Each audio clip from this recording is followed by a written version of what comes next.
I'm not doing anything. I'm just laying on the board looking at him, and but eventually he gets like tired, or he gets he's not doing anything, and he decides to swim off towards the clubhouse, and he just swim off.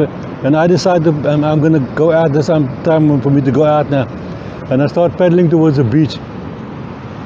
And here's a set coming, and I'm paddling for this wave. I'm going to catch the wave to get out here.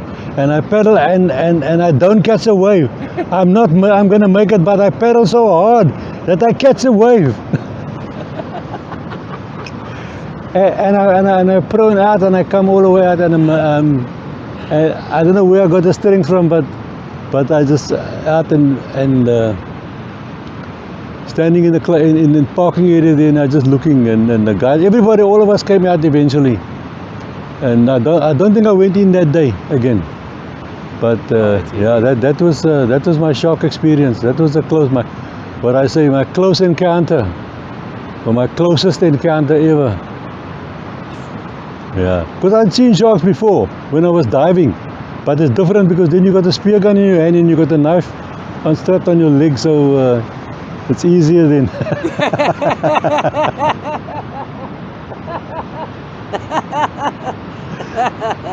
Respect, Aturam. Much respect. So, Uncle Rob, your health currently, how is your health currently, and what medical procedures have you undertaken, and how has that affected your life right now? My health, well, 2011, I had a massive heart attack actually, and in fact I think I died actually a little bit. Yeah, I was at home, and I was, my brothers and I, we worked, we had our little building business together, and we were talking about heart attacks and stuff like that. And my younger brother, we were talking about heart attacks especially, I don't know why, but he said if you have a pain in your chest, like, and you can't breathe, like, and you're thinking maybe it's a heart attack, you must hit yourself with your fist on your chest, just hit yourself hard, and breathe, try and breathe like as deeply as possible, and or cough, like, but keep hitting yourself in the chest, and then you got to go get to a doctor as soon as you can. And this is exactly when it happened to me at home, I knew it was a heart attack, and I did exactly that. I started hitting myself. I said to my wife, I'm having a heart attack, because I couldn't breathe, and I got this pain in my chest, and I hit myself on my chest, and she must phone my daughter quickly, because I got to go to a doctor, and I got to go to a hospital now. We can't go to a doctor, you know. So we get up and we go to and get dressed, and my wife has phoned my daughter, and they came in their pajamas, the gowns over the pajamas, and we drove us. It was late at night. It was 11 o'clock at night, and my son-in-law Wayne, he drives us there to the hospital, Victoria Hospital, and right in there, and we walk into the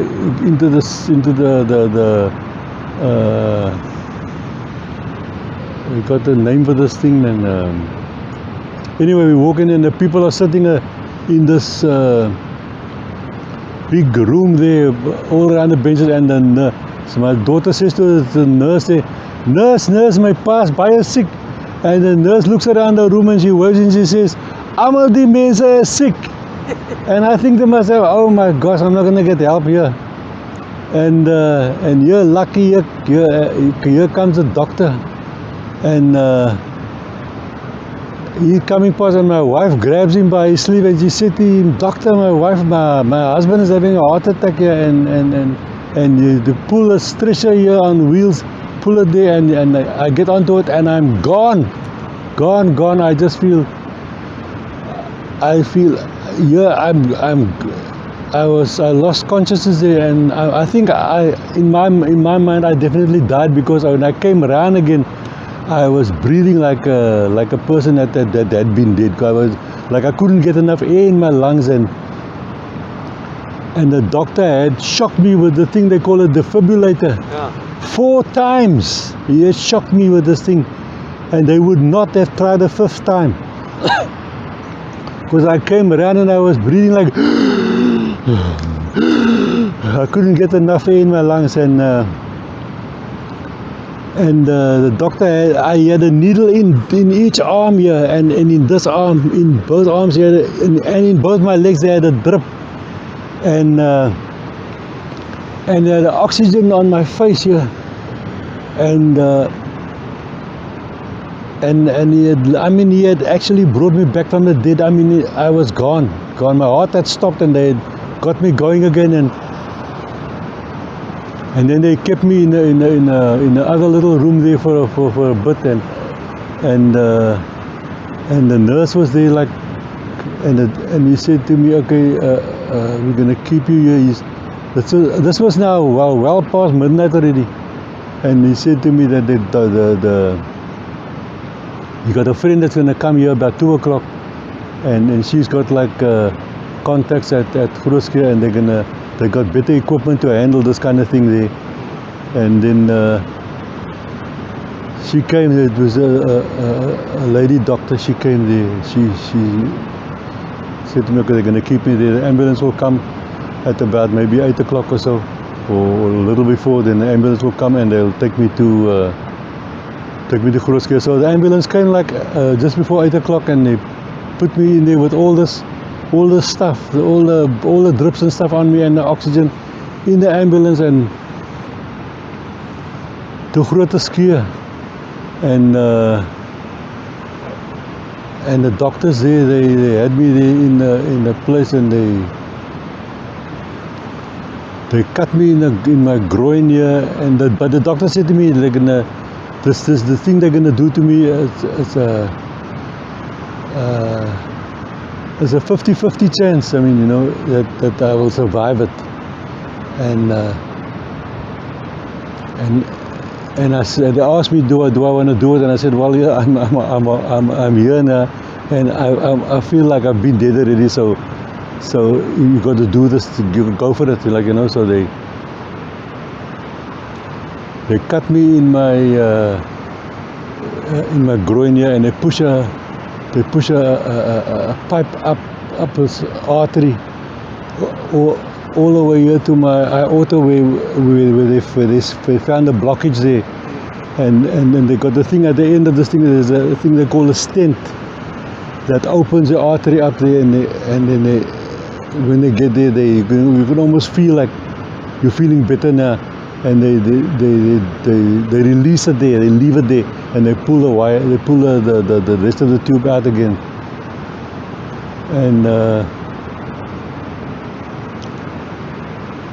so I had this stent, and this thing in your leg, I don't know, I forget now what they call it, but you can't bend your leg in the time that's there. It's going to stay there for I almost think I had to stay there for a couple of days, because they kept me in the hospital there for about almost a week, and then that was in 2000 and. Is that when you had the procedure done? 2011, hey? When did you have the bypass? Oh, the bypass? No, not the bypass, the pacemaker. Yeah? No, the pacemaker I had like about a year and a half later. Okay. Yeah, 2013. Okay. Because I used to see the doctor, I used to go to the hospital and see the doctor.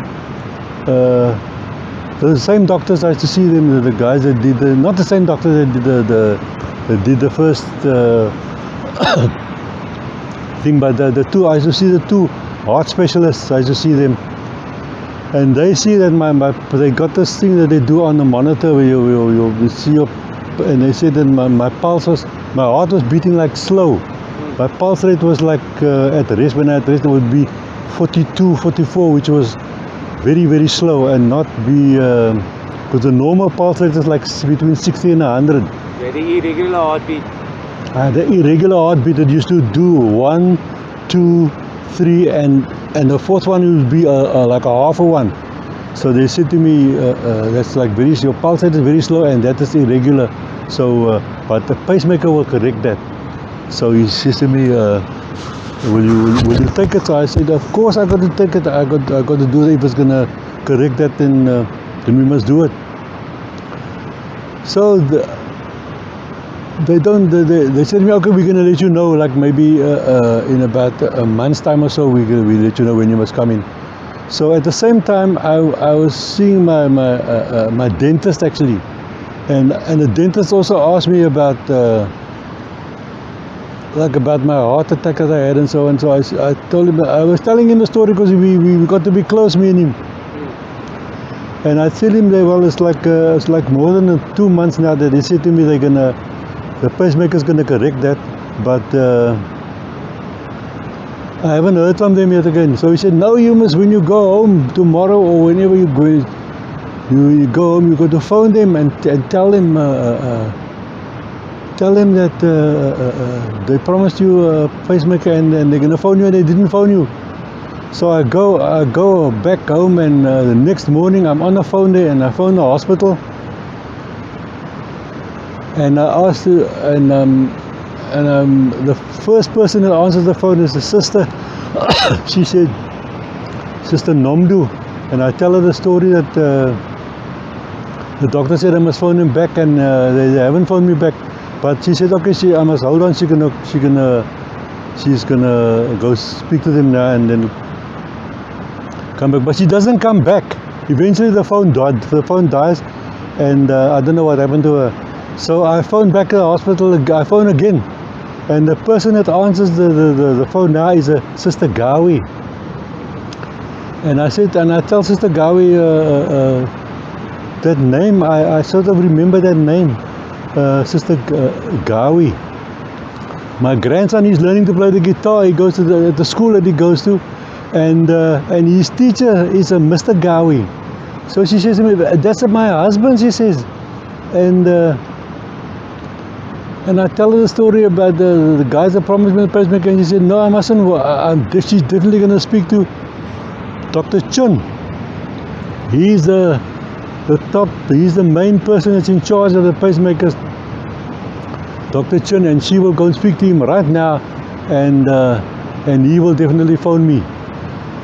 So the weekend I'm sitting at the garage there, and my cell phone rings. Saturday I'm sitting there.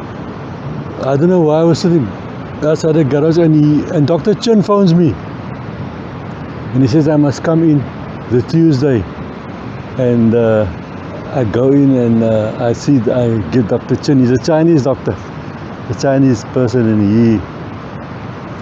and he organizes this thing, and like a week later they said I must come into the hospital, and on a Tuesday morning, and they're going to prepare me. So I got the pacemaker since 2013. So they say when they fit the pacemaker, they got the wires like going right into my heart, and I got to go. I go annually for a checkup on the pacemaker, and they check to see that it's going. He tells me that this thing is going to last 10 to 12 years. So after it's 9.5 years, and I feel this thing is now. I can feel almost it's not, because I check my pulse rate every now and again, and I feel this thing, I'm not feeling the same anymore. So on the day I go, on one of the days when I go to the hospital for my annual checkup, the doctor checks it out. He says to me, Mr. Abrams, it's time to change this thing now. This thing is not doing what it should anymore. So I said to her, yes, I can actually feel it. So at the end of January this year, beginning of February, she said to me they'll do a thing they call a box change. They leave the wires will stay, then they'll just take the box out, they'll put a new box in for me. So that happened like about so they've done that. They put it's now April, and they did it in February, so it's like almost 2 months that I've got the new pacemaker in. It's all healed up again, and it's a little bigger than the other one was. So So medically you're fit to surf, Uncle Rob. I'm medically. I've been paddling out and doing and still catching a wave now and again. Amen to that, Uncle Rob. Uncle Rob, tell us, just on a last note, what is it that you love most about surfing? Well, that's an easy question. Yeah, no, surfing is a thing that it's become my life actually. My life form when we got a house actually in Mitchell's Plain when we got the house, but my wife had my daughter was at school with somebody, and her mother was actually we used to look after her. She used to come to us after school with her daughter and with my daughter, and Vicky, her name was Vicky, and her mommy worked in the council in a housing office, and she knows that we got a house in Mitchell's Plain, so she said no. They actually building houses. They got nice houses in Strandfontein, and it'll be nicer for you to live in Strandfontein. So that was right up my alley. So that's how we got. So when I came to Strandfontein, and I mean surfing, my life has become surfing. So I always say to the local guys that you guys surf because you live here, but I live here because I surf. Oh.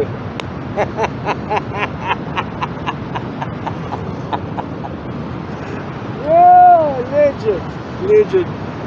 Uncle Rob, thank you so much for your time. Thank you for taking the time out to be on my podcast and just share your story. I hope to do you justice, and thank you for inspiring me as a surfer, as a person, and just a human being. Thank you so much for your time, and God bless you, Uncle Rob. And we wish you many more good waves. Yeah. And Okay. good health and prosperity. Thank you for your time, Uncle Rob. God bless you. Give us a shaka Good. there. I can do that. Shaka, ow. Hey. A living legend, like I said, a great example to all our youth coming up basically. Awesome surfer, and he's still fit at 70 something, late 70s? 78, yeah, he still gets out there, he still gets on his bicycle. He always got all the stories basically growing up of how they used to struggle to get to the beach and surf certain spots growing up basically. But he got through it basically, and he's still around, he's still in the water, and he's still doing his thing basically, you know what I mean? So to me, Uncle Robbie was one of the first coloured surfers in Cape Town. Yeah, basically that. He was one of the first. He was one of the first coloured surfers, but obviously went against the government in the time, because the government didn't really want him surfing. We weren't allowed to surf anyway. There were no beaches for us to surf. But they went against the system. They went surfing. You know, they got into their trouble doing that. So yeah, he was one of the surfers coming up through the apartheid regime. And as a coloured man, we obviously, for me personally, I look up to him for being a surfer and you know, showing us the way, giving us coloured lighties, you know, I don't know, something else to be looking out at instead of lumbing on the corners like we used to do. So we started surfing at 96, bro. You know, 96. You know what I mean? So I mean, that could have been easily us been doing drugs back then or something else, you know, because that was going around. Give thanks, bro. So yeah, we had some people to look up to in terms of surfing.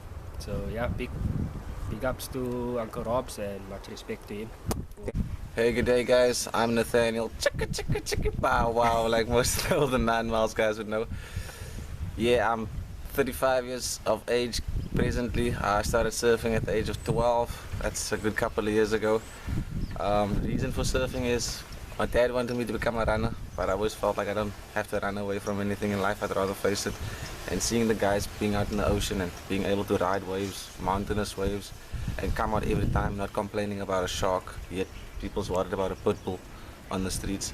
I was like, how cool isn't that, man? Maybe I should give it a go. Eventually I met Uncle Rob, and Uncle Rob was like, yo, I get your dad doesn't have a ride, but you seem like one of those keen kids to want to get in the ocean. Come around to my house, I'll see if I got an old boat for you in the garage. And next thing I know, I joined Sea Dog Surfing Academy. Met guys like Keenan's Kitchen, Lenny, yours truly. A lot of guys I've had opportunities of missioning to photo shoots with the likes of Jason Lee Isaacs. One of just a handful of guys that inspired me when I was younger. Rest in peace, Sadiq Isaacs. I love you, bro. Give thanks, bro. Well, the person we're speaking about is Uncle Rob, and he's been an inspiration to us. Pioneer, trendsetter, and also just a frontier guy for us, heading out, and we are in a position now that we can look back and say thank you to guys like Uncle Rob for inspiring us in the surf world. Obviously, I own my own surf schools where I coach and mentor surfers. So, with guys like Uncle Rob and other guys older, that was our pioneers, we wouldn't have been where we are today. So, other than that, I just say thank you to Uncle Rob for who he is and what he's been doing for us and what he will continue doing with his name. Cheers.